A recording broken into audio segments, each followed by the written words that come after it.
Episode 20 तो 25 सानवी का बदला। ईरा की बात सुनकर सानवी थोड़ी परेशान हुई। फिर उसने ध्रुव की तरफ देखते हुए कहा, ध्रुव तुम कब तक लड़कियों के पीछे छिपते रहोगे? ये सुनकर ध्रुव नाराज हो गया। उसकी आंखों में उसका गुस्सा साफ नजर आ रहा था। ध्रुव का मन तो कर रहा था कि सानवी को तुरंत चैलेंज करे, लेकिन तभी बुजुर्ग ने चिल्लाते हुए कहा, बस करो। बुजुर्ग की आवाज़ सुनकर तीनों अचानक अपनी जगह पर रुक गए। ये देखकर बुजुर्ग उन लोगों की तरफ चलकर गए और उन्होंने सानवी को डांटते हुए कहा, सानवी तुम्हें किसी को भी चैलेंज करने का कोई अधिकार नहीं है। तुरंत वापस लौट जाओ। अगर तुम इसी तरह से यूथ सेरेमनी में अड़ंगा डालती रहोगी तो पूरे महीने के लिए तुम्हें घर में बंद कर दिया जाएगा। अब जो बुजुर्ग ने सानवी को थोड़ा डांट लिया था, इसलिए उनका गुस्सा भी अब थोड़ा शांत हो गया था। फिर उन्होंने ईरा की तरफ देखा और उससे भी कहा, ईरा तुम्हें भी किसी को चैलेंज करने की इजाज़त नहीं है। वापस अपनी जगह पर जाकर बैठ जाओ। लेकिन ईरा इस बात से बहुत खुश नहीं दिख रही थी। उसकी इच्छा तो कर रही थी कि सानवी से लड़कर उसे मज़ा चखा सके। लेकिन ईरा बुजुर्गों की बहुत इज्जत भी करती थी, इसलिए उसने ध्रुव को एक नज़र देखा और फिर पलटकर अपनी जगह पर जाने लगी। वहीं ध्रुव के सामने खड़ी सानवी भी बुजुर्ग की बात सुनकर निराश हो गई थी। उसने गुस्से में अपना पैर जोर से ज़मीन पर मारते हुए ध्रुव से कहा, मैं तुम्हें देख लूंगी ध्रुव। ये कहकर सानवी भी पलटकर वहां से चली गई। उसका गुस्से भरा चेहरा देखकर ध्रुव को थोड़ी हंसी आ गई थी। वही महादक्ष बुजुर्ग ने भी राहत की सांस लेते हुए मंच पर खड़े होकर चिल्लाया, सनी ने चैलेंज के दौरान करिश्माई गोली लेकर चीटिंग की है, इसलिए आज से अगले 3 महीने तक उसे घर में कैद रहना होगा। यही शौर्यत दल के सभी बुजुर्गों का आदेश है। रही बात चैलेंज की, तो इस चैलेंज का विजेता ध्रुव है। ये सुनकर ध्रुव ज्यादा खुश नहीं था, क्योंकि शायद उसे पहले से पता था कि नतीजा क्या होने वाला था। लेकिन इस ऐलान के साथ ही यूथ सेरेमनी भी खत्म हुई और मैदान में मौजूद सभी लोग ध्रुव को ही घूर रहे थे। ध्रुव ने भी देखा कि उसके दल वालों की आंखों में एक अजीब डर था, जिसे देखकर ध्रुव मुस्कुराते हुए चलता रहा। आखिर में फॉर्मेलिटी के तौर पर शौर्यत दल की जवान पीढ़ी को मंच पर बुलाया गया उन्हें बधाई देने के लिए, और जैसे ही ईरा मंच पर आई, उसे देखकर सब आपस में कुछ फुसफुसाने लगे। 15 साल की उम्र में एकलव्य रैंक। ये शौर्यत दल के इतिहास की दूसरी सबसे जवान एकलव्य थी। सभी को ईरा से बहुत उम्मीदें थी।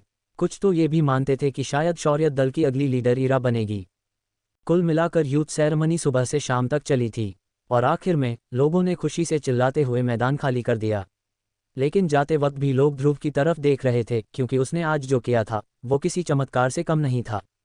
ट्रेनिंग ग्राउंड को खाली होता देख ध्रुव ने एक राहत की सांस ली।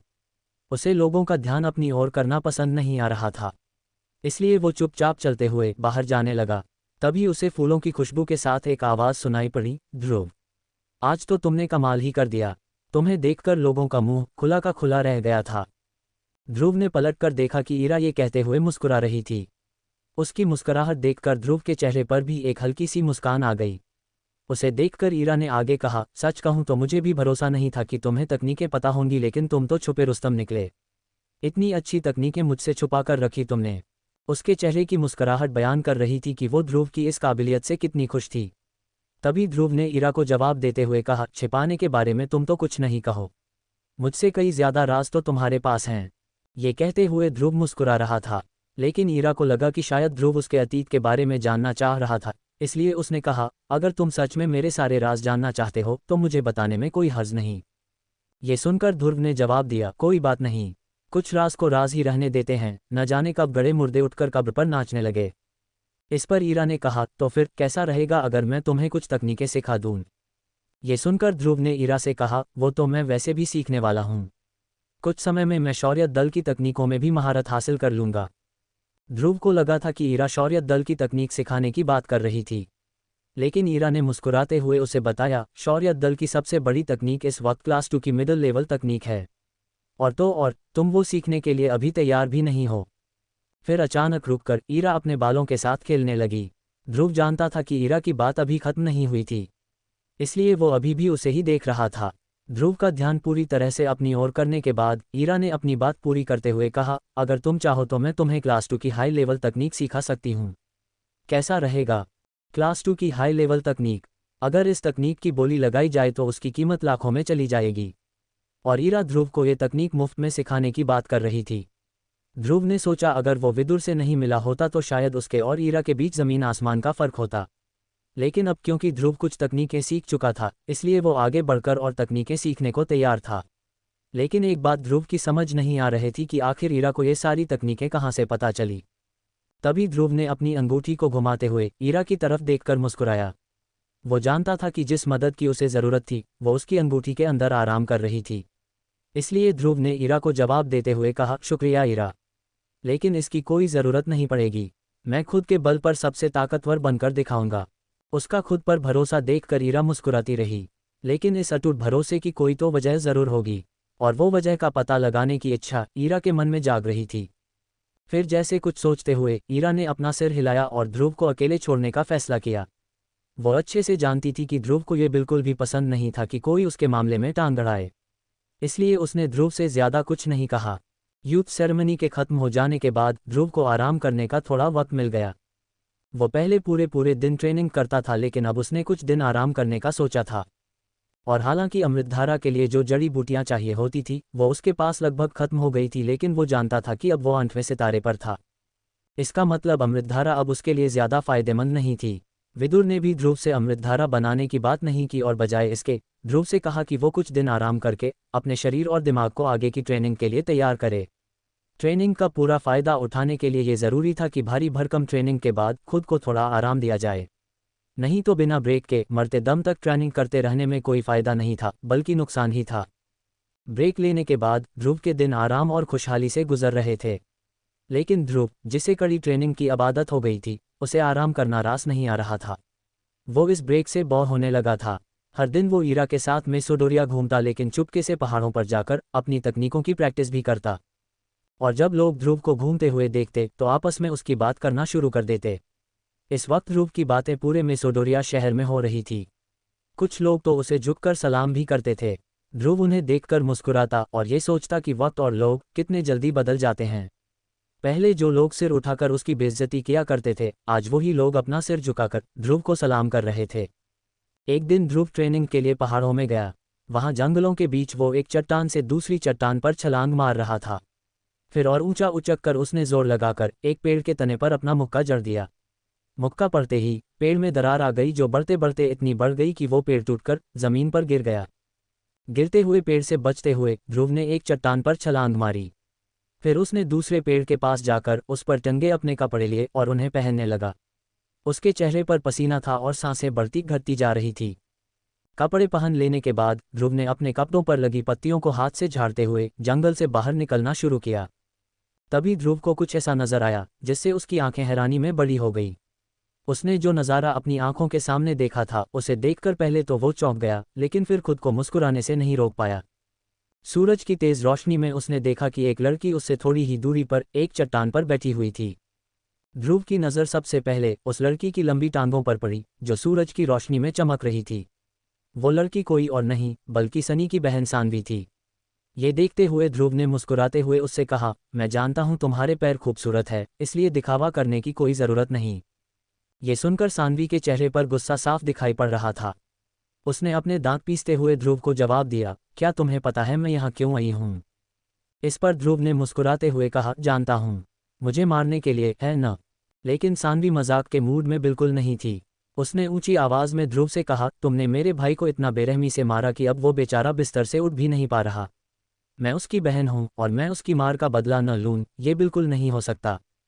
सानवी की बात के जवाब में ध्रुव ने उससे कहा, एक बात बताओ, अगर उसकी जगह मैं बिस्तर पर मार खाकर पड़ा होता तो क्या तब भी तुम्हें बुरा लगता? सानवी ध्रुव को गुस्से से घूर रही थी। ध्रुव की बात सुनकर भी उसकी नफरत थोड़ी भी कम नहीं हुई। उसे कुछ न बोलते देख ध्रुव ने अपनी बात आगे कही, नहीं न, मैं जानता हूँ, अगर उसकी जगह मैं होता तो तुम शायद मेरे लिए 1 मिनट का मौन रखने ज़रूर आ जाती, लेकिन 1 मिनट के लिए भी मेरी फिक्र नहीं करती। दूर का ही सही, लेकिन मैं भी तो तुम्हारा भाई ही हूँ, मगर तुम्हें मेरी ज़रा भी परवाह नहीं। 3 साल मेरे भाई बहन ही मुझे चिढ़ाते रहे तो मैं बाकियों से क्या उम्मीद करता? सच तो यह है कि मैं तुमसे और तुम्हारे भाई से नफरत करता हूँ।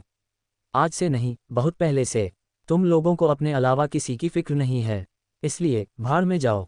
ध्रुव का गुस्सा देख सानवी ने भी गुस्से से कहा, ध्रुव चुप हो जाओ इसके पहले कि मैं तुम्हारा सिर फोड़ दूँ। सानवी इतने गुस्से में थी कि उसका चेहरा पूरी तरह लाल हो गया था। ये देखकर ध्रुव ने भी नाराज़गी से उसे देखा, लेकिन कुछ नहीं कहा। फिर सानवी ने अपना गुस्सा थोड़ा कम करते हुए ध्रुव से कहा, चाहे कुछ भी हो जाए, मैं तुम्हें इतनी आसानी से जाने नहीं दूंगी। ये कहकर वो लड़ने के लिए तैयार हो गई और उसने तुरंत अपने दाहिने पैर से ध्रुव के सीने पर हमला किया। ध्रुव इस झटके से काफ़ी पीछे हो गया। उसे एक लात में ही समझ आ गया था कि सान्वी काफ़ी ताकतवर थी। उसका चेहरा देखकर सान्वी ने गुरूर के साथ कहा, मुझे फर्क नहीं पड़ता कि तुम्हें क्या क्या आता है। तुम सिर्फ एक 0 रैंक के लड़के हो। अगर आज मैंने तुम्हें सबक नहीं सिखाया तो मुझे चैन की नींद नहीं आएगी। इतना कहने के बाद उसने फिर से ध्रुव पर धावा बोल दिया। ध्रुव ने आज से पहले ऐसा किसी को नहीं देखा था जो इतनी फुर्ती से हमला करता था। ध्रुव हमला करने के बारे में सोचता उसके पहले ही सान्वी का दूसरा वार हो जाता। ध्रुव सिर्फ उसकी मार से बचता रहा। वो इतनी तेज लातें चला रही थी कि जमीन पर गिरी पत्तियां और धूल भी हवा में उड़ने लगे थे। सान्वी एकलव्य रैंक की 3 सितारों वाली थी। वो सनी से बहुत ज्यादा ताकतवर थी, लेकिन उसके तेज हमलों से बचते हुए भी ध्रुव के चेहरे पर एक शांति थी। वो सान्वी को देखकर उसकी कमजोरी के बारे सोच रहा था। ध्रुव अपने हाथों से उसके हमलों को रोक तो रहा था, लेकिन सान्वी के हर हमले के साथ ध्रुव के हाथ कमजोर होते जा रहे थे। वो समझ गया था कि सान्वी भले उसे घायल करना चाह रही थी, लेकिन कम से कम उसे जान से मारना तो नहीं चाह रही थी, क्योंकि अगर वो ऐसा चाहती तो ध्रुव शायद खुद को बचा नहीं पाता। ध्रुव हमलों से बचते हुए पीछे हटता गया, जिसे देखकर सान्वी के चेहरे पर एक मुस्कुराहट आ गई थी। उसे अपनी ताकत पर गुरूर था और वो ध्रुव का मजाक बनाना चाह रही थी। फिर उसने 2 कदम पीछे लिए ताकि लंबी छलांग मारकर ध्रुव पर हमला कर सके। लेकिन जैसे ही उसने ध्रुव की तरफ छलांग लगाई, ध्रुव ने अपने हाथों को सामने लाते हुए कहा, वैक्यूम हैंड। उसके ये कहते ही उसके हाथ पर शक्ति मंडराने लगी और सान्वी उसकी ओर खींची चली जा रही थी। उसने खुद को रोकने की कोशिश की, लेकिन ध्रुव को उस तकनीक में महारत हासिल होने लगी थी, जिस वजह से वो खुद को रोक नहीं पाए। फिर जैसे ही वो हवा में ध्रुव से 2 फुट की दूरी थी, ध्रुव ने अपने हाथ नीचे कर लिए और सान्वी जोर से जमीन पर गिरी। ध्रुव की शक्तियों को अचानक महसूस कर सान्वी दंग रह गई थी। उसे इस बात पर भरोसा नहीं हुआ कि कोई 0 रैंक का लड़का इतना ताकतवर कैसे हो सकता है। वो जमीन पर गिरी हुई उठने के बारे में सोच ही रही थी कि अचानक उसे सूरज की तेज रोशनी में उसकी ओर तेजी से आता ध्रुव दिखा, जिसने गुस्से के साथ सान्वी से कहा, अब मैं तुम्हें बताता हूं कि मैं क्या कर सकता हूं। ये कहकर वो सान्वी पर उछल पड़ा और उसके दोनों हाथों को अपने हाथों से पकड़ लिया। एपिसोड 22 अग्निपथ। ध्रुव की अचानक बढ़ी हुई शक्ति देखकर सान्वी थोड़ा परेशान हो गई। उसने घबराते हुए ध्रुव की तरफ देखा, जो हाँफते हुए इस वक्त उसे ही देख रहा था। उसके चेहरे पर मार के घाव थे और वो सान्वी की कलाइयों को कसकर पकड़ा हुआ था। ध्रुव ने देखा कि सान्वी का चेहरा गुस्से से लाल हो रहा था और वो छूटने की कोशिश कर रही थी, लेकिन ध्रुव की पकड़ बहुत तेज थी। धीरे धीरे सान्वी की कलाइयों पर खून का बहाव रुकना शुरू हुआ, जिससे उसका हाथ सुन्न पड़ने लगा। आखिरकार सान्वी ने हार मानते हुए कहा, छोड़ो मुझे, तुम क्या करना चाह रहे हो। इस पर ध्रुव ने एक गहरी सांस ली और फिर सान्वी से कहा, जाने दून। लेकिन क्यों? क्या तुमने मुझ पर हमला करने के पहले ये नहीं सोचा था? अब तो तुम्हें इसका खामियाजा भी भुगतना पड़ेगा। मरने के लिए तैयार हो जाओ सान्वी। ये कहकर ध्रुव अपने हाथ उसके गले के पास ले गया और उसका गला घोटने को तैयार हुआ। उसके हाथ को गले के पास आते देख सान्वी ने डर कर उससे कहा, तुम मुझे नहीं मार सकते, छोड़ो मुझे। मैं तुम्हारी बहन हूँ। इस पर ध्रुव ने आंखें बड़ी करते हुए सान्वी से सवाल किया, तो क्या तुम्हें लगता है कि मैं तुम्हें नहीं मार सकता? चाहो तो आजमा कर देख लो। ये कहकर ध्रुव ने सान्वी के गले पर अपनी पकड़ मजबूत की, जिससे सान्वी थोड़ा छटपटाने लगी। दबी हुई आवाज में सान्वी ने ध्रुव से कहा, मैं तुम्हें छोड़ूंगी नहीं। ये सुनकर ध्रुव ने चेहरे पर एक शैतानी हंसी के साथ सान्वी से कहा, पहले पकड़ तो लो, फिर छोड़ने की बात करना। सान्वी हार मानने को तैयार नहीं थी। उसका ईगो उसे इसकी इजाज़त नहीं दे रहा था, लेकिन ध्रुव इस बात को अच्छे से जानता था कि सान्वी थी तो उसकी बहन ही चाहे दूर की हो, इसलिए वो सान्वी को मारने नहीं वाला था, बल्कि सिर्फ डरा रहा था। फिर चेहरे पर बनावटी गुस्से के साथ ध्रुव ने सान्वी को मारने के लिए जैसे ही अपना हाथ उठाया तो सान्वी की जोर से चीख निकली। अब जो ध्रुव ने सान्वी को डरा ही दिया था, इसलिए वो वहां से तुरंत फरार हो गया। लेकिन सान्वी अभी भी सदमे में थी। उसने डर के मारे अपनी आंखें खोलने की कोशिश तक नहीं की।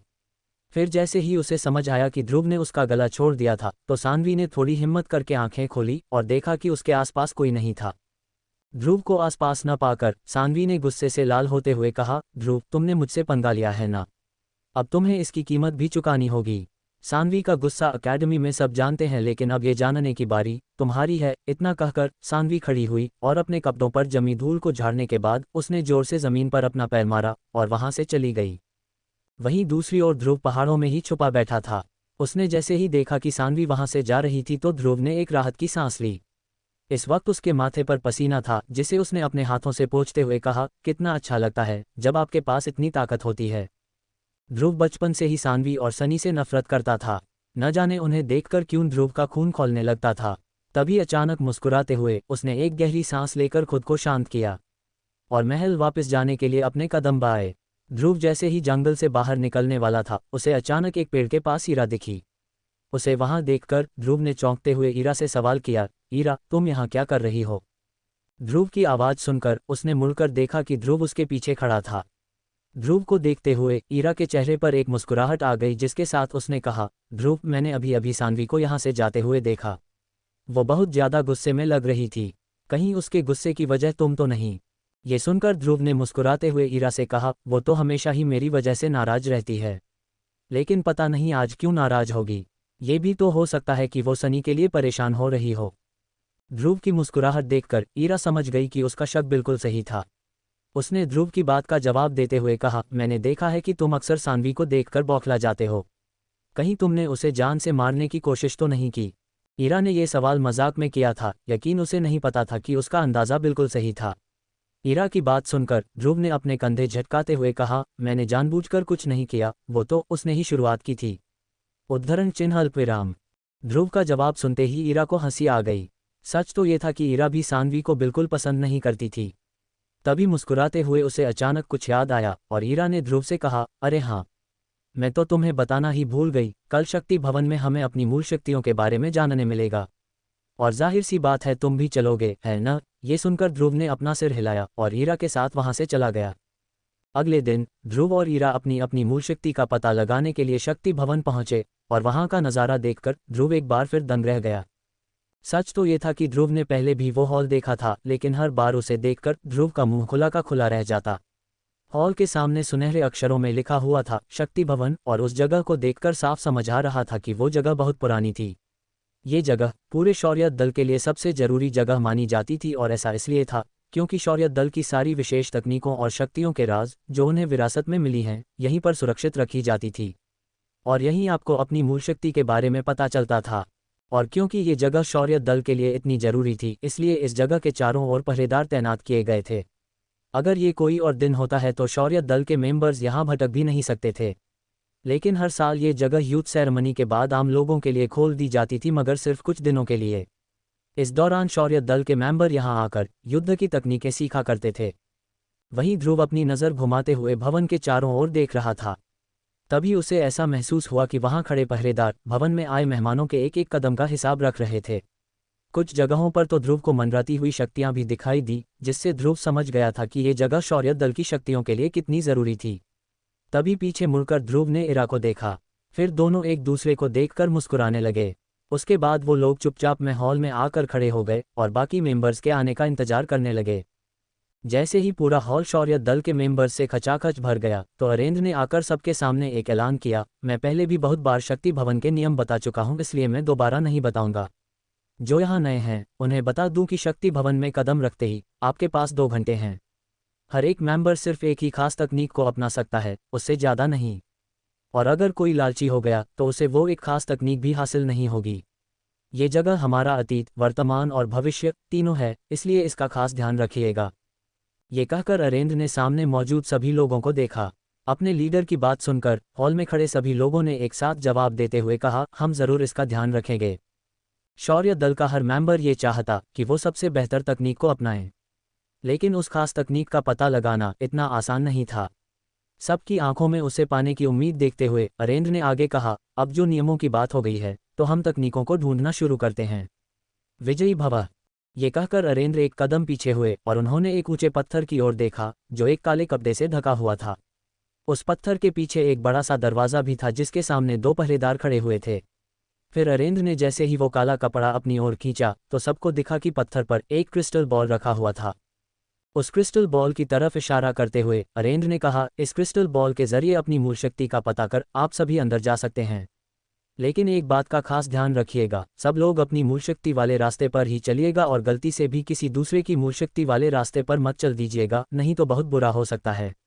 इसी के साथ मैं आगाज करता हूं आज के इस अवसर का। उद्धरण चिन्ह। जैसे ही अरेंद्र ने ये बात कही तो उसके पीछे खड़े पहरेदारों ने वो बंद दरवाज़ा खोल दिया जिसकी वो रखवाली कर रहे थे। फिर जैसे ही दरवाज़ा खुला, एक लड़का उत्साहित होकर भागता हुआ सीढ़ियों से ऊपर आया, और ऊपर आते ही उसने पत्थर पर रखे क्रिस्टल बॉल पर अपने दोनों हाथ रख दिए। उसके हाथों ने जैसे ही क्रिस्टल बॉल को छुआ, उसमें से एक हरी रोशनी निकली, जिसे देखकर अरेंद्र ने उस लड़के से मुस्कुराते हुए कहा, तुम्हारी मूल शक्ति वायु है, अब तुम अंदर जा सकते हो। उद्धरण चिन्ह अल्पविराम। अरेंद्र के इतना कहते ही वो लड़का खुशी से दरवाजे के अंदर चला गया। वो जैसे ही अंदर पहुंचा, बाहर खड़े लोगों में हलचल होने लगी। हर कोई चाहता कि पहले वो जाए, और यही सोचते हुए बहुत सारे लोग सीढ़ियों पे चढ़ गए और क्रिस्टल बॉल के जरिए अपनी मूल शक्ति का पता करके दरवाजे के अंदर खास तकनीक ढूंढने चले गए। जब भीड़ अंदर जाने लगी थी तो ध्रुव ने ईरा की तरफ देखते हुए कहा, चलो देखते हैं हमारे हाथ कौन सी खास तकनीक लगती है। ये सुनकर ईरा ने अपना हाथ आगे बढ़ाया और ध्रुव के साथ चलने लगी। सच तो ये था कि ईरा को किसी खास तकनीक में कोई दिलचस्पी नहीं थी। वो तो वहां सिर्फ ध्रुव के कहने पर जा रही थी क्योंकि उसे ध्रुव के साथ कुछ वक्त बिताना था। सीढ़ियों के पास पहुंचकर दोनों ने देखा कि क्रिस्टल बॉल से मूल शक्ति का पता लगाने के लिए मारामारी मची हुई है। इसलिए ध्रुव और ईरा ने सीढ़ियों पर ही इंतजार करने का मन बनाया। दोनों को खास तकनीकों के लिए उतावला न होते देख अरेंद्र की चेहरे पर थोड़ी निराशा आ गई। आखिरकार जब भीड़ छंटी और क्रिस्टल बॉल पर हाथ रखने की बारी ध्रुव की आई तो उसने अरेंद्र की तरफ देखते हुए एक मुस्कुराहट के साथ उस बॉल पर अपना हाथ रखा। ध्रुव के हाथ रखते ही वो क्रिस्टल बॉल बहुत ज्यादा चमकने लगी। उसके अंदर लाल रोशनी दिखाई पड़ रही थी जो इतनी तेज थी कि वहां मौजूद सभी लोग उसे देखकर हैरान हो गए। ये इशारा था कि ध्रुव की मूल शक्ति अग्नि थी। वैसे तो अरेंद्र को अपने बेटे की मूल शक्ति पहले से पता थी, लेकिन वो चाहते थे कि ध्रुव खुद अपनी मूल शक्ति खुद पता करे। फिर आवाज में खरज के साथ अरेंद्र ने ध्रुव से फुसफुसाते हुए कहा, अग्निपथ, तीसरा रास्ता, रूम 43। उद्धरण चिन्ह। अरेंद्र की बात सुनकर ध्रुव जाने को तैयार था, लेकिन उसने ईरा की बारी का इंतजार किया जो उसके पीछे ही खड़ी थी। क्रिस्टल बॉल के सामने खड़ी ईरा उस पर हाथ रखने से पहले हिचकिचा रही थी। फिर उसने थोड़ा घबराते हुए अपनी सबसे छोटी उंगली उस बॉल पर रखी जिससे वो बॉल आग की तरह चमकने लगा। ईरा के सिर्फ छूने भर से वो बॉल चौंधियाने वाली रोशनी में लाल हो गया था। उसे देखकर ऐसा लग रहा था जैसे किसी ने पत्थर पर जलता सूरज आकर रख दिया हो। बॉल की रोशनी देखकर अरेंद्र चौंक गए। उनकी सांसें तेज हो गई जिसे उन्होंने काबू में करने की कोशिश की। वो बॉल कुछ देर जली और फिर जैसे ही ईरा ने अपनी उंगली उस बॉल पर से अलग की, वो वापस पहले जैसी हो गई। जब वो क्रिस्टल बॉल ठंडी हुई तो अरेंद्र और बाकी लोगों ने देखा कि उस बॉल पर अब दरारें दिखने लगी थी। ये देखकर अरेंद्र और ईरा ने एक दूसरे से नजरें मिलाए। अरेंद्र ईरा को ऐसे देख रहे थे जैसे कि वो कुछ छुपा रहे हो।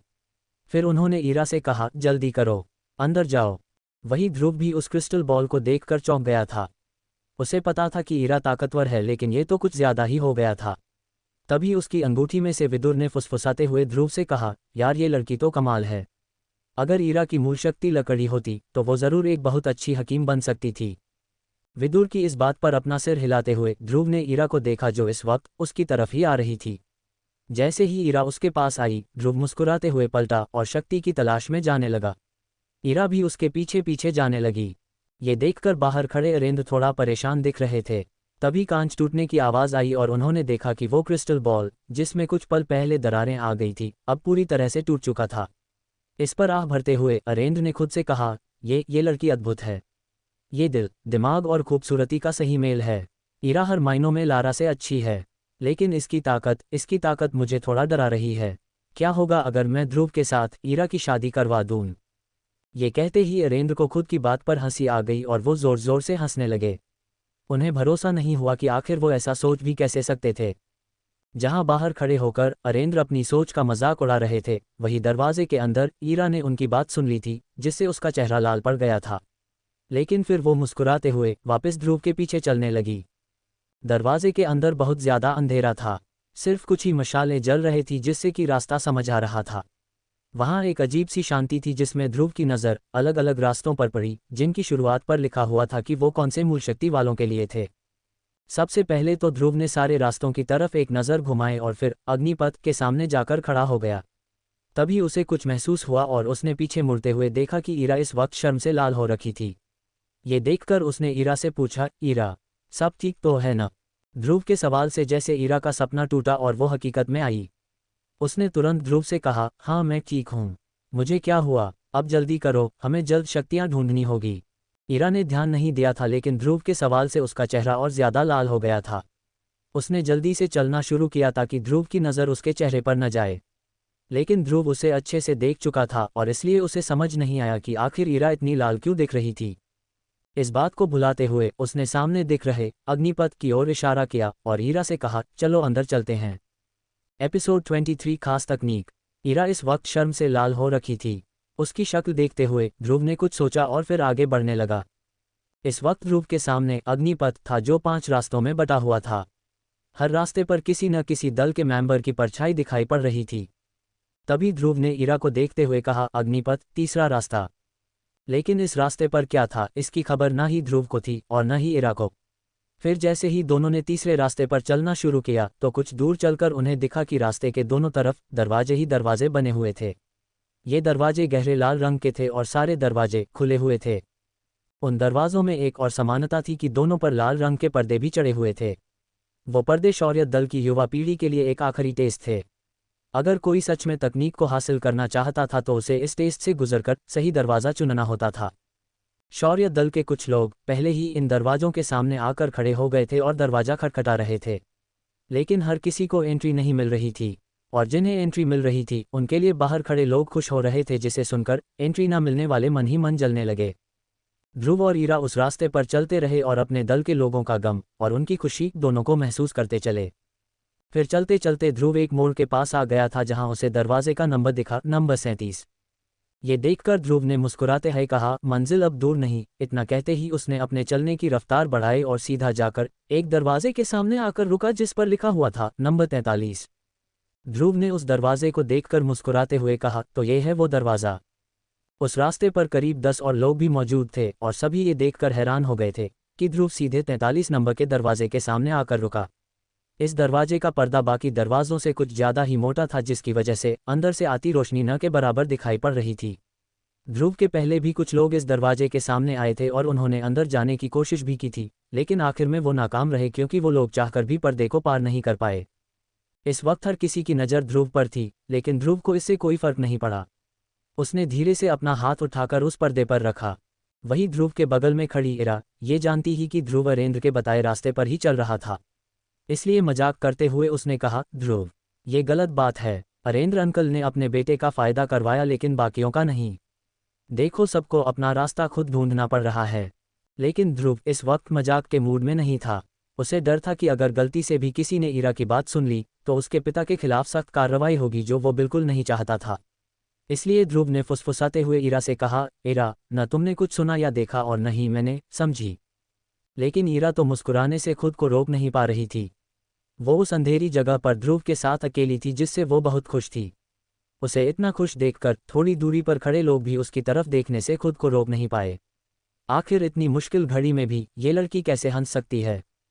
तभी लोगों का ध्यान भटकाने के लिए ध्रुव दरवाजे से कुछ कदम पीछे हटा और फिर अपने दोनों पैर थोड़े फैलाकर खड़ा हो गया।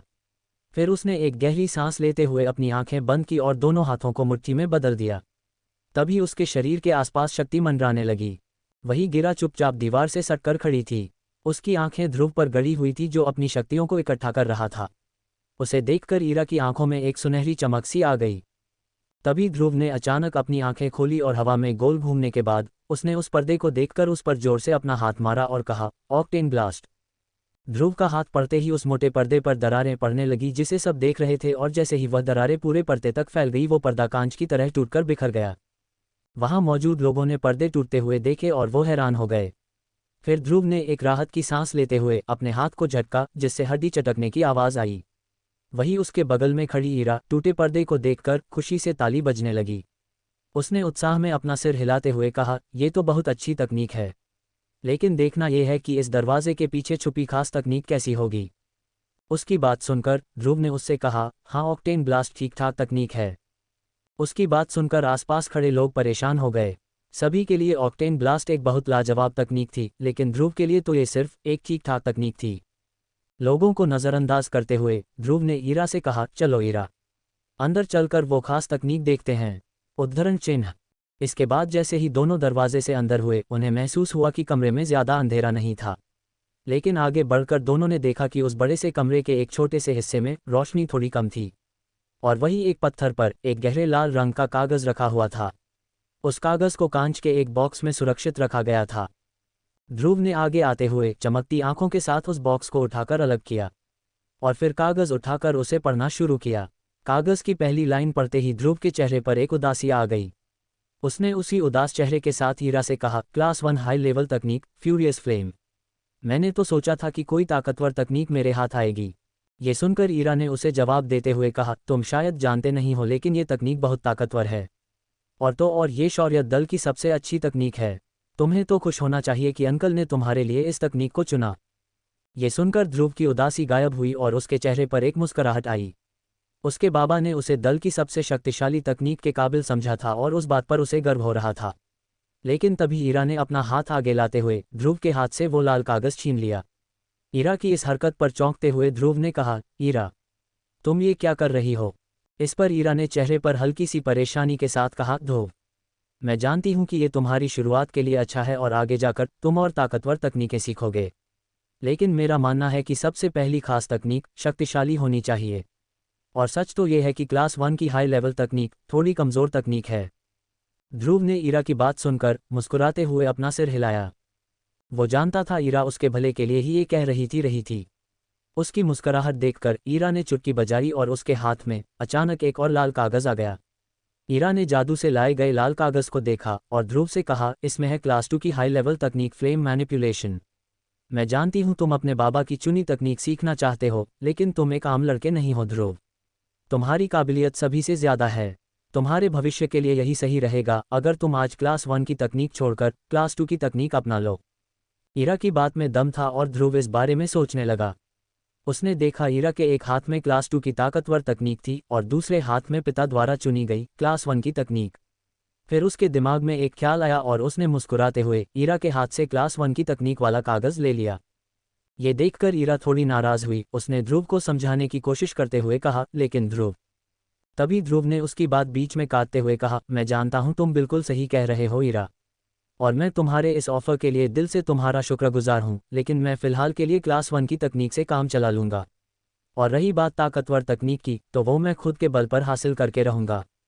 ध्रुव की बात सुनकर ईरा समझ गई थी कि उसे समझाना पत्थर पर सिर पीटने जैसा था, इसलिए उसने अपनी नज़र घुमाते हुए कहा, जैसी तुम्हारी मर्जी। मुझे भरोसा है कि तुम ताकतवर तकनीक हासिल कर लोगे, लेकिन कितनी जल्द ये नहीं पता। उसके बाद ध्रुव और ईरा उस कमरे से बाहर आ गए थे। ध्रुव मुस्कुरा रहा था और उसके हाथ में वो लाल कागज देखकर बाहर खड़े लोग उससे एक बार फिर जलने लगे थे। वो लोग समझ गए थे कि ध्रुव को कोई अच्छी तकनीक ही मिली होगी जो उसके चेहरे पर ऐसी मुस्कुराहट थी। लोगों को नज़रअंदाज करके ध्रुव और ईरा वापस हॉल की तरफ बढ़ने लगे। दोनों जानते थे कि उनके पास अभी काफ़ी वक्त बाकी था, इसलिए वो आराम से चल रहे थे।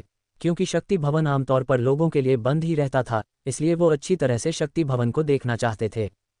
जैसे ही दोनों आग के रास्ते से बाहर निकलने ही वाले थे, ईरा पलटकर सबसे पास वाले कमरे में गई और वहां से एक क्लास 2 की लो लेवल तकनीक उठाकर ले आई। उसने ऐसा इसलिए किया क्योंकि वो नहीं चाहती थी कि बाहर कोई गलती से भी ये देख ले कि वो जादू से खास तकनीक अपने पास ला सकती थी। उस कागज को देखते हुए ध्रुव मुस्कुराया और फिर दोनों बाहर की ओर चल दिए। साल में सिर्फ एक ही दिन था जब शक्ति भवन में इतनी हलचल रहती थी, और वो दिन आज का दिन था। हर गलियारे में लोगों की भीड़ दिखाई पड़ रही थी। जब भी लोगों को पर्दा टूटने की आवाज़ आती, बाहर खड़े लोगों का शोर और बढ़ जाता। इस माहौल को देखते हुए ध्रुव के चेहरे की मुस्कुराहट बरकरार थी। तभी उसे याद आया कि शायद उनके जाने का वक्त हो गया था। इसलिए उसने ईरा से कहा, हमें अब चलना चाहिए, कहीं बाबा खामखा परेशान न हो जाए। उसकी बात सुनकर ईरा ने अपना सिर हिलाया और वो दोनों बड़े दरवाजे की तरफ बढ़ने लगे जहां से उन्हें हॉल जाना था। वो लोग दरवाजे के पास पहुंचे ही थे कि ध्रुव को अचानक लाल ड्रेस में एक लड़की दिखाई दी। ये कोई और नहीं बल्कि खुद काव्या थी। काव्या थोड़ी परेशानी में दिख रही थी क्योंकि वो पर्दा तोड़ने में नाकाम रही। उसे देखकर ऐसा लग रहा था जैसे उसे आज के दिन का इंतजार बहुत पहले से था, लेकिन आज वो खास तकनीक पाने में सफल नहीं हो पा रही थी और इस बात का गम उसके चेहरे पर साफ झलक रहा था। वहीं काव्या के पास खड़े कुछ लड़के उससे बात करने की कोशिश कर रहे थे, लेकिन काव्या उन लड़कों को बिल्कुल भाव नहीं दे रही थी। नाकाम कोशिशों के बाद उसका मूड खराब हो गया था और वो अब कैसे भी करके उस पर्दे को तोड़ना चाह रही थी। वो किसी और दरवाजे पर इसलिए नहीं गई क्योंकि उसके पिता ने उसे पहले ही दरवाजे का नंबर बता दिया था। वो जानती थी कि इस दरवाजे के पीछे एक ताकतवर तकनीक छुपी थी और वो उसे किसी भी कीमत पर हासिल करना चाह रही थी। सच तो ये था कि उसके पिता ने पैसे देकर पता लगवा लिया था कि इस दरवाजे के पीछे वायुमूल शक्ति की हाई लेवल तकनीक थी। काव्या के पिता ये भी जानते थे कि अगर काव्या ये तकनीक हासिल कर लेती है तो शक्तियों की इस दौड़ में वो बाकी सभी को पीछे छोड़ देगी। लेकिन कहते हैं न कि मुद्दई लाख बुरा चाहे तो क्या होता है, वही होता है जो मंजूर खुदा होता है। काव्या के पिता ने उसे सही दरवाज़ा तो बता दिया था, लेकिन एक बात तो उन्हें भी नहीं पता थी कि इस दरवाजे का पर्दा सारे पर्दों में सबसे मोटा था, जिसे तोड़ना बहुत ज़्यादा मुश्किल था। यही वजह थी कि पिछले 1.5 घंटे से कोशिश कर रही काव्या उस पर्दे पर अब तक एक दरार भी नहीं ला पाए, फिर उसे तोड़ना तो बहुत दूर की बात थी। काव्या किसी और की मदद भी नहीं ले पाई क्योंकि वो पर्दा इस तरह से बनाया गया था कि अगर 2 लोग भी उसे तोड़ने की कोशिश करें तो भी वो ऐसा नहीं कर पाएंगे। काव्या के चेहरे पर परेशानी थी। वो खाली हाथ घर लौटना नहीं चाह रही थी। उसे जैसे ही लगा कि पिता के इतनी मदद करने के बाद भी वो तकनीक नहीं हासिल कर पा रही थी, तब उसकी आंसू बहने लगे। बहते आंसुओं के साथ उसने आसपास नज़र घुमाई कि तभी उसे ध्रुव दिखा, जो उससे थोड़ी दूरी पर खड़ा होकर उसे ही देख रहा था। ध्रुव को देखकर काव्या ने तुरंत अपने आंसू पोंछे और उसके चेहरे पर एक मुस्कुराहट आ गई। उसे ध्रुव में अपनी आखिरी उम्मीद की किरण दिखाई दे रही थी। वो तुरंत उठकर ध्रुव के पास जाने लगी। वही काव्या के पास मौजूद बाकी लड़कों ने देखा कि इतनी देर से परेशान दिख रही काव्या आखिर क्या देखकर अचानक मुस्कुराने लगी। फिर जैसे ही लोगों ने अपनी नज़रें घुमाई, वो समझ गए थे कि काव्या की मुस्कुराहट ध्रुव के लिए थी, जिससे एक बार फिर वो लोग ध्रुव को देखकर गुस्से से लाल हो गए। काव्या को अपनी तरफ आते देख ध्रुव वहां से पलटकर जाने लगा। उसे काव्या की कोई परवाह नहीं थी। अगर ये पहले वाला ध्रुव होता तो बात कुछ और होती, लेकिन अब ध्रुव समझदार हो चुका था। वो समझने लगा था कौन उसका अपना था और कौन पराया। ध्रुव को जाते हुए देख काव्या चलते चलते हैरानी में रुक गई। उसका मुंह खुला का खुला रह गया क्योंकि उसने ध्रुव से ऐसी उम्मीद बिल्कुल नहीं की थी। लेकिन अब जो ध्रुव वहां से चला गया था, काव्या ने गुस्से से पलटकर वापस दरवाजे के पास जाना सही समझा। वो ध्रुव से गुस्सा नहीं थी, बल्कि खुद से थी, क्योंकि उसे याद आया कि पिछले 3 सालों से जब ध्रुव को भी उसकी ज़रूरत पड़ती थी, तब वो भी ऐसे ही मुंह फेर कर चली जाया करती थी और अब उस गलती का खामियाजा उसे खुद भुगतना पड़ रहा था। उसने खुद पर नाराज़ होते हुए कहा, ये मेरे कर्मों का ही फल है। मैं कितनी मतलबी हूँ, छी। उदासी में ये कहते हुए उसने ज़मीन पर एक लात मारी और टूटे भरोसे के साथ वो ज़ोर ज़ोर से रोने लगी, जिसकी आवाज़ वहाँ मौजूद बहुत लोग सुन पा रहे थे। एपिसोड 24 रोक सके तो रोक लो। काव्या जमीन पर बैठी रो रही थी। उसके आसपास जो शौर्य दल के युवा मेंबर थे वो इस बात का दुख मना रहे थे कि काव्या ने उन्हें अपनी मदद के लिए क्यों नहीं बुलाया। तभी काव्या जमीन से उठने ही वाली थी कि उसे कुछ महसूस हुआ, और फिर जैसे ही उसने अपना सिर उठाकर देखा तो वो नज़ारा देखकर चौंक गई। उसके सामने ध्रुव खड़ा हुआ था। वैसे तो ध्रुव वहां से जाने वाला था, लेकिन काव्या की रोती हुई शक्ल देखकर उसे उस पर तरस आ गया। फिर ध्रुव ने काव्या को देखते हुए कहा, मुझे रास्ता दो, मैं कोशिश करता हूँ। उद्धरण चिन्ह। ध्रुव की ये बात सुनकर काव्या हैरान तो थी ही, लेकिन बहुत खुश भी हुई। उसने अपने आंसू पोंछते हुए दरवाजे के सामने से हटते हुए कहा, हाँ हाँ जरूर, उद्धरण चिन्ह। ये कहते ही काव्या ने ध्रुव के लिए जगह बनाई ताकि वो पर्दे को तोड़ने में काव्या की मदद कर सके। उसके चेहरे की मुस्कुराहट ये साफ बयां कर रही थी कि काव्या ध्रुव के वापस आने से बहुत खुश थी। वहां मौजूद सभी की नज़रें इस वक्त ध्रुव पर ही थी। सब देखना चाह रहे थे कि क्या ध्रुव उस मजबूत पर्दे को तोड़ पाएगा। तभी खुद को पर्दे के सामने ले जाते हुए ध्रुव ने अपनी आंखें बंद की और एक गहरी सांस ली। सांस लेते हुए उसे अपने हाथ पर शक्तियां मंडराती महसूस होने लगी, जिसके बाद ध्रुव ने आंखें खोलकर अचानक अपना हाथ पर्दे की तरफ बढ़ाया और उस पर जोर से वार किया। ध्रुव का हाथ पड़ते ही वो मोटा पर्दा भी कड़कड़ाते हुए टूट गया।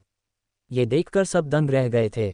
आखिर ध्रुव ने एक ही वार से वो कर दिखाया था जो काव्या पिछले 1.5 घंटे से नहीं कर पा रही थी। पर्दा टूटने के बाद भी ध्रुव का हाथ हवा में ही था, जिसे वो धीरे धीरे नीचे लाया। फिर काव्या से बिना कुछ कहे वो पलटकर ईरा के पास चला गया, जो इस वक्त थोड़ी ही दूरी पर खड़ी थी। उसे जाते हुए देख काव्या ने थोड़ा डरते हुए ध्रुव से कहा, ध्रुव, शुक्रिया, मेरा मतलब माफ़ करना, मेरा मतलब दोनों। ये सुनकर ध्रुव ने पलटते हुए कहा, ठीक है। उसने काव्या की ओर देखा कि कैसे उसका गुरूर अब चकनाचूर हो गया था। उसकी मुस्कुराहट देखकर भी ध्रुव नहीं मुस्कुराया और सिर्फ अपना सिर हिलाकर वहां से चला गया। दूसरी ओर बड़े दरवाजे के पास अब एक टेबल रख दी गई थी, जहां कलम और एक मोटी सी किताब रखी हुई थी। एक बूढ़ा आदमी वहां बैठकर सारी खास तकनीकों का हिसाब बना रहा था। दरवाजे के उस पार से जो भी अपने साथ कोई तकनीक लाता, सीधे उस आदमी के पास जाकर साइन कर रहा था। यह हिसाब हर साल रखा जाता था ताकि दल की शक्तियों के बारे में दल के लीडर को बताया जा सके।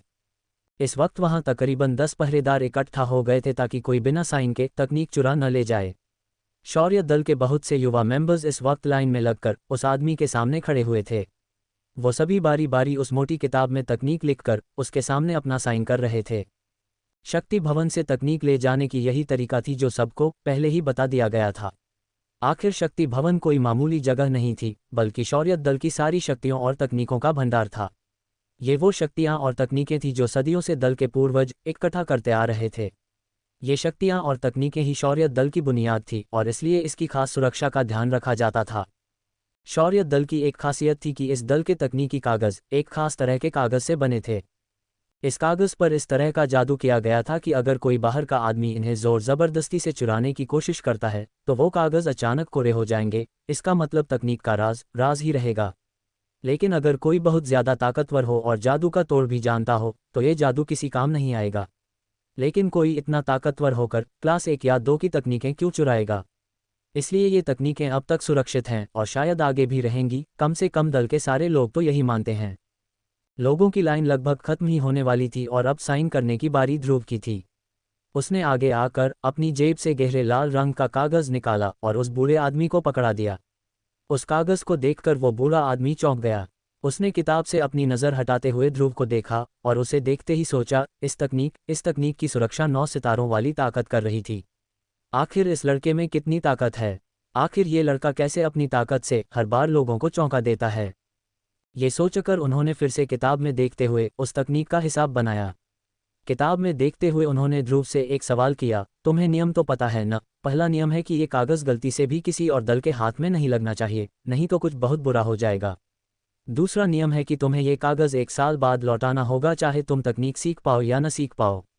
और तीसरा और सबसे ज़रूरी नियम, ये कागज और इस पे लिखी तकनीक हमारे दल की धरोहर है, इसे एक खरोंच भी नहीं आनी चाहिए, समझे? उस बूढ़े आदमी से नियम सुनकर ध्रुव ने हामी भरते हुए अपना सिर हिलाया और फिर चुपचाप वहां से हटकर दीवार के पास खड़ा हो गया। अगली बारी ईरा की थी और ध्रुव ईरा के हिसाब होने का ही इंतजार कर रहा था। ये देखकर ईरा के चेहरे पर एक मुस्कुराहट आ गई, जिसके साथ उसने अपना तकनीकी कागज उस बूढ़े आदमी की तरफ बढ़ाया। ईरा को अपने सामने मुस्कुराते देखकर वो बूढ़ा आदमी भी मुस्कुराने लगा। उसे लगा ये मुस्कुराहट उसके लिए ही थी और इसलिए उसने जल्दी से अपनी मोटी किताब में कुछ लिखा। उसे देखकर दीवार के सामने खड़ा ध्रुव चौंक गया।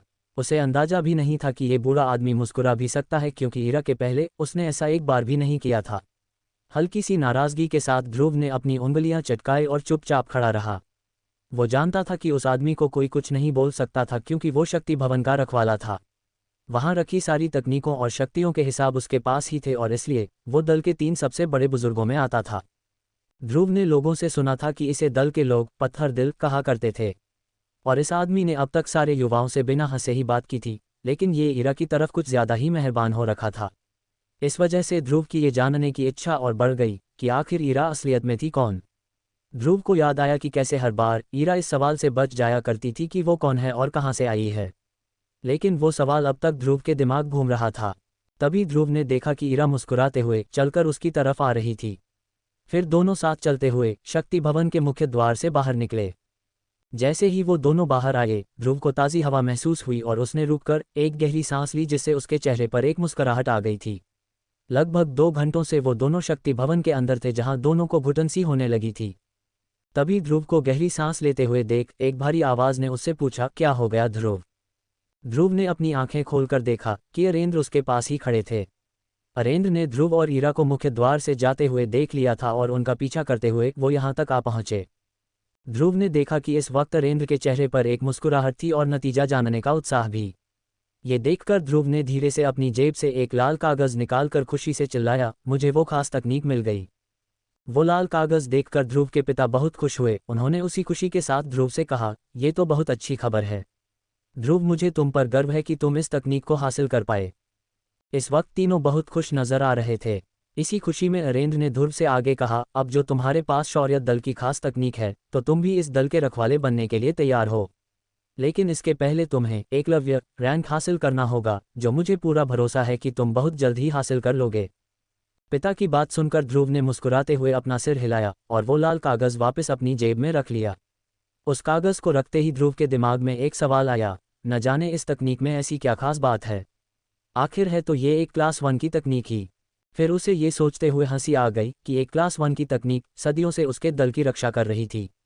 वही उसके मन में ये सवाल भी चल रहा था, क्या होता अगर मैं ईरा से वो क्लास 2 की तकनीक ले लेता। सच तो ये था कि ध्रुव ने बहुत मुश्किल से ईरा को उस तकनीक के लिए मना किया था। उसका दिमाग तो उसे ईरा की तकनीक चुनने को कह रहा था, लेकिन उसने आखिरकार अपने दिल की सुनी। लेकिन उसे अब थोड़ा अफसोस हो रहा था, क्योंकि एक क्लास 2 की हाई लेवल तकनीक सिर्फ बहुत ताकतवर नहीं थी, बल्कि बहुत महंगी भी थी। अपने माथे को रगड़ते हुए ध्रुव इस बात का अफसोस मनाने लगा, लेकिन वो भी जानता था कि अब बहुत देर हो चुकी थी।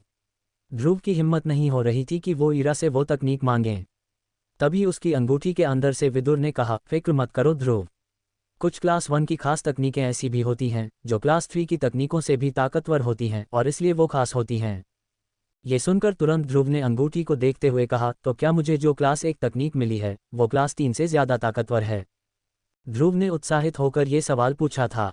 उसे लगा जैसे कोई खजाना उसके हाथ लगा था। लेकिन विदुर ने उसकी सारी उम्मीदों पर पानी फेरते हुए कहा, ये तो वक्त ही बताएगा, लेकिन हम ज़रूर उम्मीद कर सकते हैं। उम्मीद? ये सुनकर ध्रुव का सारा उत्साह खत्म हो गया। उसने सोचा कि शायद विदुर ठीक ही कह रहा था, हो सकता है ये तकनीक अद्भुत हो, और ये भी हो सकता है कि ये तकनीक ध्रुव के किसी काम ही नहीं आए। और आगे क्या होना है वो तो वक्त ही बताएगा। लेकिन तभी विदुर ने ध्रुव की उदासी देखकर कहा, अच्छा चलो मैं बता ही देता हूँ। तुम्हारे हाथ जो क्लास 1 की हाई लेवल तकनीक आई है वो शायद तुम्हारे ज़्यादा काम नहीं आएगी। ये सुनकर ध्रुव को थोड़ा गुस्सा आया। उसने विदुर से एक बेहतर जवाब की उम्मीद की थी, लेकिन विदुर ने तो उसकी बची कुची उम्मीद भी खत्म कर दी थी। विदुर ने देखा कि ध्रुव उसकी बात उदास हो गया था, इसलिए बात संभालते हुए उसने कहा, तुम इतने उदास क्यों दिख रहे हो? मेरे पास ईरा से भी खतरनाक तकनीकें हैं, और वैसे भी ये तकनीकें किसी काम की नहीं हैं अगर तुम्हारा रैंक बहुत कम हो। इसलिए अपनी ट्रेनिंग जारी रखो और तकनीकों की फिक्र अपने दिमाग से निकाल दो। सही वक्त आने पर मैं खुद तुम्हें नई तकनीकें सिखा दूंगा। देखना आगे जाकर तुम ईरा से भी ज़्यादा ताकतवर हो जाओगे, आखिर उसका परिवार। ये कहते ही विदुर ने अपनी जुबान पर लगाम लगाया, ताकि ईरा का राज गलती से खुल न जाए। लेकिन ध्रुव ये सुनकर थोड़ा निराश हो गया था। उसे लगा कि उसके आचार्य गलती से बोलते बोलते ईरा के उस राज पर से पर्दा हटा देंगे जिस राज को जानने की इच्छा ध्रुव के दिल में बचपन से थी। लेकिन अपना ध्यान उस राज से अलग करते हुए ध्रुव ने सोचा कि उसे फिलहाल एकलव्य रैंक के लिए मेहनत करनी चाहिए। एक तरह से ये ताकतवर बनने का पहला बड़ा कदम था। इस बड़े कदम के बाद ही वो लारा से लड़ने के बारे में सोच सकता था। खास तकनीक के पता लगाने के बाद ट्रेनिंग ग्राउंड पहले से ज़्यादा खाली दिखने लगा था। ऐसा इसलिए था क्योंकि 0 रैंक के साथ सितारों से कम वाले अब ट्रेनिंग छोड़कर दल के बाकी काम संभालने लगे थे। वही बाकी बचे लोग पूरी तरह से अपनी ट्रेनिंग पर ध्यान दे रहे थे। हर कोई यही चाहता था कि उसका रैंक जल्द से जल्द बढ़ता जाए। साफ आसमान में तपते सूरज ने चमकते हुए पूरे मेसोडोरिया को तपने पर मजबूर कर दिया था। इस वक्त वहाँ तेज़ हवाएं चल रही थी, जिससे लोगों को गर्म हवा के थपेड़े पड़ रहे थे। यहाँ तक कि पहाड़ों से आमतौर पर ढके हुए जंगल में भी सूरज की गर्माहट साफ बहुत महसूस हो रही थी। इस भट्टी से तपते जंगल में इस वक्त दो लोग आपस में लड़ रहे थे। दोनों इतनी फुर्ती से अपनी तकनीकें आजमा रहे थे कि जैसे ही उनके हाथ टकराते उससे एक तेज हवा का झोंका निकलता जो पेड़ों पर लटकी पत्तियों को जमीन पर ले आता। ये लोग और कोई नहीं बल्कि ध्रुव और ईरा थे, जो एक दूसरे के साथ प्रैक्टिस कर रहे थे। दिखने में तो वो हमले खतरनाक नहीं लग रहे थे, लेकिन जैसे ही दोनों के हाथ एक दूसरे से टकराते तब समझ आता कि दोनों कितनी आसानी से ताकतवर तकनीकों का इस्तेमाल कर उस जंगल में हाहाकार मचा रहे थे। तभी ईरा का हाथ ध्रुव के जबड़े पर लगा, जिसके झटके से वो 2 कदम पीछे हो गया। वही ईरा के हाथों में भी काफ़ी चोटें आ रखी थी। ध्रुव को पीछे होता देख ईरा के चेहरे पर एक मुस्कुराहट दिखाई दी। उसके हाथों पर इस वक्त सुनहरे रंग की शक्तियां मंडरा रही थी। उसकी मार महसूस कर ध्रुव ने मुस्कुराती हुई ईरा को देखकर खुद से कहा, यह सचमुच बहुत ताकतवर है। ये कहते ही उसने अपने पैरों का इस्तेमाल करते हुए ईरा पर हमला किया, जिससे जमीन पर जमी हुई धूल हवा में उड़ने लगी। ध्रुव को अपनी ओर तेजी से आता हुआ देख ईरा के चेहरे पर एक मुस्कान आ गई, और जैसे ही उसने ध्रुव का हाथ अपनी ओर आते हुए देखा उसने बचाव में अपना हाथ भी आगे बढ़ाया। तभी ईरा ने देखा कि ये सिर्फ ध्रुव की एक चाल थी। ध्रुव ने ईरा को धूल उड़ाकर कंफ्यूज कर दिया था, और असलियत में वो तेजी से आकर ईरा से कुछ आधे फुट की दूरी पर रुक गया था, जिसे ईरा ने हमला समझकर अपना हाथ तो उठाया, लेकिन वो ध्रुव को छू भी नहीं पाई। इस चाल को देखकर वो इम्प्रेस हो गई थी। उसे समझ आ गया था कि ध्रुव अपनी तेजी के साथ अब खेलने लगा था। लेकिन जैसे ही ईरा को लगा कि लड़ाई खत्म थी, ध्रुव ने अपना हाथ उठाते हुए ईरा की तरफ छलांग मारते हुए कहा, ऑक्टेन ब्लास्ट। एपिसोड 25 करिश्माई पाउडर। जैसे ही ध्रुव ने ईरा पर ऑक्टेन ब्लास्ट से हमला किया, एक तेज हवा का झोंका ईरा की ओर आने लगा, जिससे बचने के लिए ईरा ने अपने हाथों को हवा में घुमाते हुए शक्ति का एक गोला बना दिया। उस गोले से वो हवा का झोंका आकर टकराया जिससे एक तेज धमाका हुआ। इस धमाके ने जमीन पर पड़े पत्तों को धूल के साथ हवा में उड़ा दिया था। ध्रुव और ईरा दोनों झटका खाकर पीछे हो गए। धमाके के बाद ध्रुव का शरीर हवा में कुछ 5 मीटर तक उछला था, लेकिन जैसे ही वो गिरने वाला था उसने वैक्यूम हैंड का इस्तेमाल करते हुए खुद को गिरने से बचा लिया। उसके बाद ध्रुव एक बार फिर खड़ा होकर ईरा से लड़ने को तैयार हो गया। उसने गौर से ईरा की तरफ देखा जो ध्रुव की ही तरह धमाके के झटके से कुछ कदम पीछे हो गई थी। तभी मुस्कुराते हुए ध्रुव ने ईरा से एक सवाल किया, ईरा तुमने ऑक्टेन ब्लास्ट कब सीख लिया? ध्रुव की हैरानी देखते हुए ईरा ने जवाब में कहा, ये ऑक्टेन ब्लास्ट नहीं बल्कि क्लास 2 की हाई लेवल तकनीक स्वॉलो रिटर्न थी। अगर इसमें महारत हासिल कर ली जाए तो हम सामने वाले का हमला कॉपी कर सकते हैं। फिलहाल तो मैं इसे सीख रही हूँ, इसलिए ऑक्टेन ब्लास्ट को सिर्फ 10% ही कॉपी कर पाए। ये कहते हुए ईरा के चेहरे पर एक मुस्कुराहट थी, जिसे देखकर ध्रुव ने उससे कहा, क्या हम सामने वाले के हमले को कॉपी कर सकते हैं? ध्रुव का सवाल सुनकर ईरा ने मुस्कुराते हुए उससे कहा, हाँ, लेकिन तुम्हारा ऑक्टेन ब्लास्ट बहुत शक्तिशाली था। अगर मैं एकलव्य रैंक पर नहीं होती तो मैं तुम्हारा हमला बिल्कुल नहीं झेल पाती। इतने में ध्रुव को अचानक अपने हाथ में तेज दर्द हुआ। तभी उसे समझ आया कि ईरा से लड़ाई के कारण वो बहुत थक चुका था। उसके शरीर से पसीना पानी की तरह बह रहा था और मन ही मन ध्रुव ने तपते सूरज को कोसना शुरू किया। गर्मी से बुरे हाल की वजह से ध्रुव ने आखिरकार अपनी शर्त उतारना सही समझा। जैसे ही उसने अपनी शर्त उतारी तो ईरा ने देखा कि उसका शरीर बिल्कुल फिट था। 6 पैक एब्स के साथ एक रिप्ड फिजिक उसे और हैंडसम बना रहे थे। ध्रुव को बिना शर्ट के देखकर ईरा शर्म से लाल हो गई। ऐसा नहीं था कि उसने ध्रुव को पहले कभी बिना शर्ट के नहीं देखा था, लेकिन कुछ महीनों की कड़ी ट्रेनिंग के बाद ध्रुव के शरीर में बहुत बदलाव आ गया था, जिसे देखकर मन ही मन ईरा को कुछ होने लगा। फिर ध्रुव ने हाथ में शर्ट पके हुए एक चट्टान पर लेटकर थोड़ा आराम करना सही समझा। फिर उसने ईरा की तरफ देखते हुए कहा, 2 महीने गुजर गए और मैं अब तक 8 सितारों पर ही अटका हुआ हूँ। इस बात से ईरा समझ गई थी कि ध्रुव थोड़ा परेशान दिख रहा था। उसका हौसला बढ़ाने के लिए ईरा मुस्कुराते हुए ध्रुव के पास चलकर गई। वो भी चट्टान पर चढ़कर ध्रुव के बगल में बैठ गई। फिर ईरा ने अपनी मुस्कुराहट बरकरार रखते हुए कहा, 8 सितारों से 9 सितारों का सफ़र कुछ ज़्यादा लंबा लगता है। मेरे साथ भी ऐसा ही हुआ था, लेकिन तुम्हें फिक्र करने की कोई ज़रूरत नहीं है ध्रुव। जब सही वक्त आएगा तो तुम। इतना कहते ही ईरा ने देखा कि ध्रुव इस वक्त उसे ही देख रहा था। ऐसा लग रहा था कि वो ईरा की बातों में खो गया था। ईरा ये देखकर शर्माने लगी, लेकिन तभी उसने ध्रुव से कहा, ध्रुव, तुम मेरी बात सुन रहे हो ना? तपती धूप में ईरा की आवाज़ ध्रुव को बहुत सुकून दे रही थी। उसकी आवाज़ में एक ठहराव था जो ध्रुव के बेसब्र मन को हौसले से भर रहा था। ईरा ने देखा कि ध्रुव इस वक्त उसकी आवाज़ सुन रहा था, उसकी आंखों में देख रहा था और उसकी अदा पर पूरी तरह से मदहोश हो गया था। फिर अचानक ईरा ध्रुव के करीब आने लगी। ध्रुव भी अपनी आंखें बंद कर ही रहा था कि अचानक उसकी नींद लग गई। ईरा को इसका अंदाजा हुआ और उसने धीमी आवाज़ में कहा, ध्रुव। लेकिन ध्रुव तो इस वक्त सो चुका था। ये देखकर ईरा ने हंसते हुए अपना सिर हिलाया और फिर वो समझ गई कि दिन भर की कड़ी ट्रेनिंग से ध्रुव बहुत थक गया था और इसलिए उसकी आंख लग गई होगी। फिर हंसना रोककर ईरा ने अपनी आंखें बंद की और अपनी कलाई को घुमाना शुरू किया। तभी अचानक उसके हाथ पर एक सुनहरी सी चमकती हुई धूल दिखाई देने लगी। उसने उस धूल को अपनी उंगलियों में दबाया और फिर ध्रुव के सिर से पैर तक उसे छिड़कने लगी। उसके छिड़कते ही वो धूल जैसे ध्रुव के शरीर में समाने लगी थी, लेकिन इस वक्त ईरा पसीने से तरबतर हो गई थी। ईरा बिना हार माने ध्रुव पर लगातार शक्ति छिड़कती रही और जब कमजोरी से उसके दांत तक कड़कड़ाने लगे तो रुककर उसने सोते हुए ध्रुव को देखते हुए धीमी आवाज में कहा, बधाई हो ध्रुव, आखिर तुम 9 सितारों तक पहुंच ही गए और मैं जानती हूं कि सिर्फ कुछ महीनों में तुम एकलव्य रैंक भी हासिल कर लोगे। उसके बाद ईरा मुस्कुराते हुए ध्रुव के बगल में लेट गई और धीरे धीरे वो भी नींद के आगोश में चली गई। कुछ देर बाद जब सूरज लगभग डूबने ही वाला था तब ध्रुव की गहरी नींद खुली। उसने देखा कि ईरा उसके बगल में ही लेटी हुई थी। जैसे ही ध्रुव उस चट्टान से उठने लगा, अचानक ईरा की नींद खुली और उसने मुस्कुराते हुए ध्रुव से पूछा, तो आखिर शिरोमणि ने आंखें खोल ही ली। ये सुनकर ध्रुव भी मुस्कुराने लगा और उस चट्टान से उठकर अपने अकड़े हुए शरीर की हड्डियां चटकाने लगा। हड्डी चटकाते वक्त उसे महसूस हुआ कि उसकी शक्तियां बढ़ गई थीं। उसने अपने हाथों को देखा, फिर हैरानी से ईरा की ओर देखते हुए कहा, मुझे ऐसा क्यों लग रहा है कि मैं 9 सितारों तक पहुंच गया हूं। उसकी हैरानी देखकर ईरा को हंसी आ गई, जिससे ध्रुव भी खुद को मुस्कुराने से रोक नहीं पाया। पिछली बार भी सोते सोते ही उसके साथ ऐसा हुआ था और इस बार भी। सितारों के इस तरह बढ़ने पर ध्रुव को भी हंसी आने लगी थी। फिर अचानक ध्रुव ने हवा में कुछ मुक्के चलाए और उस बढ़ी हुई ताकत को महसूस किया। उस ताकत के एहसास से उसके चेहरे पर एक मुस्कान आ गई थी। आखिरकार इस हैरानी से उभरते हुए ध्रुव ने देखा कि सूरज ढलने ही वाला था। ये देखकर उसने ईरा से देरी के लिए मुस्कुराते हुए माफ़ी मांगी, क्योंकि वो अच्छे से जानता था कि ईरा वहाँ उसके लिए ही रुकी थी, वो भी इतनी देर तक। फिर ध्रुव ने अचानक अपनी शर्ट पहनना शुरू किया और हंसते हुए ईरा से कहा, आज का दिन बहुत अच्छा है, इसलिए मेरे 9वें सितारे की खुशी में मैं तुम्हें एक छोटी सी पार्टी देता हूँ। लेकिन उसके लिए हमें वापस मेसोडोरिया जाना होगा, इसलिए थोड़ा जल्दी चलते हैं।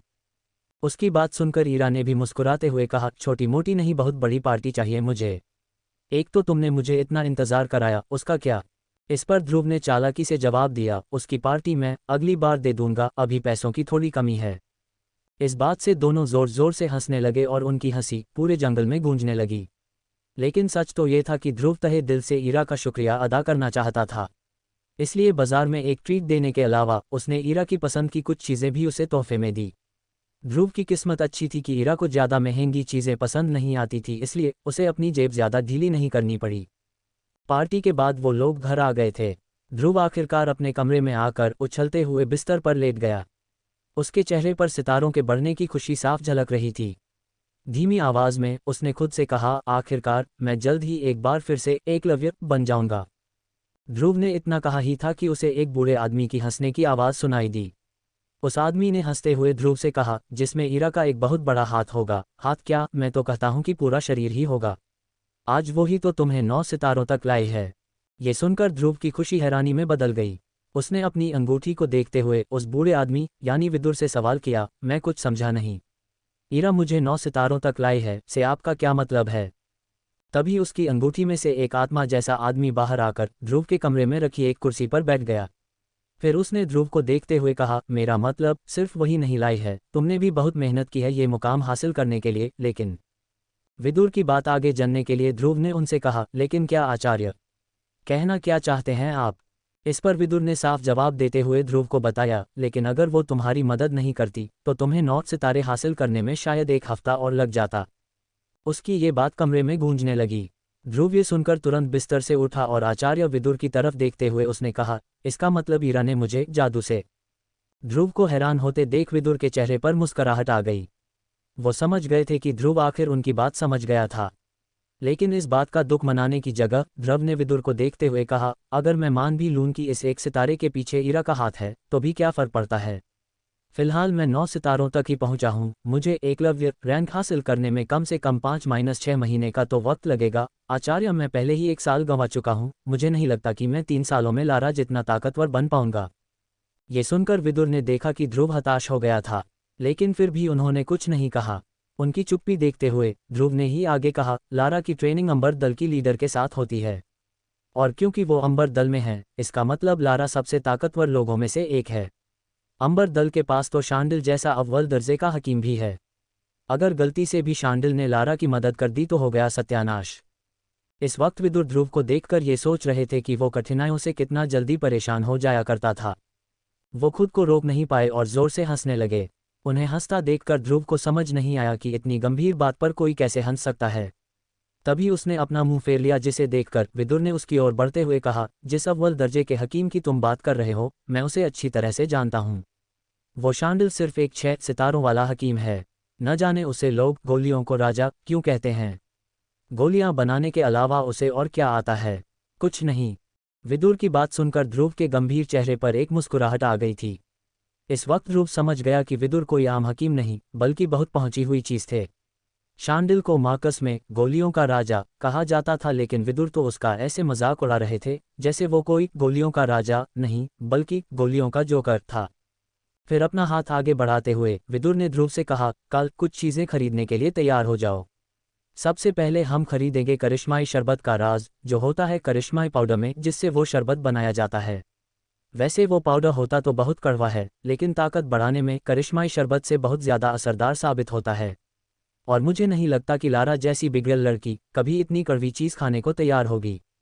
ये सुनकर चौंकते हुए ध्रुव ने पूछा, करिश्माई शरबत? लेकिन आपने तो पहले कहा था कि वो कोई खास चीज़ नहीं है।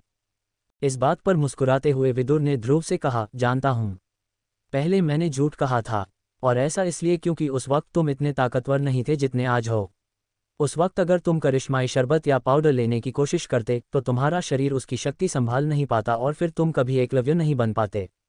इसलिए तुम्हारी जिद को ध्यान रखते हुए मैंने तुमसे झूठ बोला था।